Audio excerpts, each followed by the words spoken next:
I was just thinking, what I've taken away from you and then a personal experience I've had is that it really does seem like a very individual process. So there are people who I think are probably better cut out to potentially have a child with a disability, and I think the reality is no matter how many statistics you give them, you probably have to also say, the parent has to be willing to say, regardless of the outcome, I'm in it. Like I'm ready to take on whatever challenge I had. My best friend, since I was 15, delivered her first child at 27, prematurely, not nearly as prematurely as your son, and within a few hours found out that she had Down syndrome. And, she's a 27-year-old young, healthy woman who had no predisposing risks for it.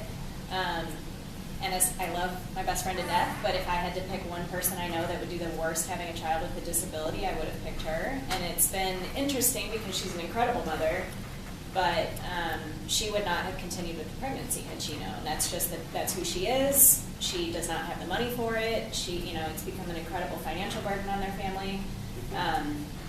So I think it really is an individual process, and I've taken a very supportive role with her, that she and her husband are very different. It doesn't bother him one bit that his child was born different, and my friend has had a harder time with it, and so I've kind of said, if you ever need to call and vent and say really non-PC things, you can call me and there's no judgment. So she calls and says a lot of things that she's like, I know I'm a horrible mom for saying that, but it's just, I've taken a very supportive role, and I think I will try to carry that into my nursing profession, that it really is, it's the family's choice on what they want to do. So it sounds like what you're lobbying for is making the option available to people, because it really is your choice as the parent of the child.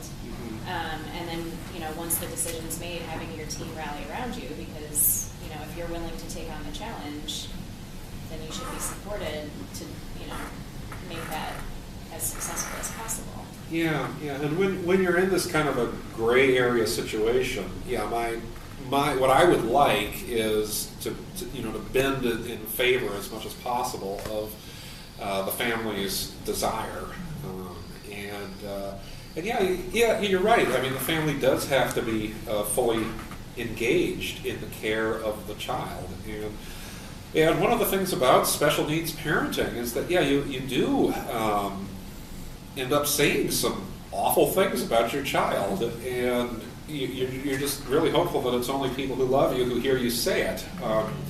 When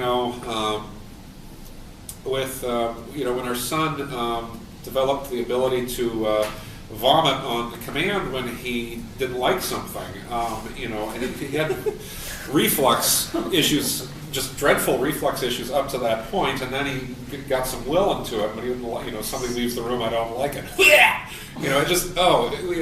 The both of us were just, like, why can't we have a normal child? And that was, one of us would lose it, and the other would say, well, if he were normal, he'd be dead. And I'm like, okay, that's right. He's not normal. He is our child. He's the one that, broke all the rules and is here with this odd set of requirements now. And he doesn't vomit as much anymore.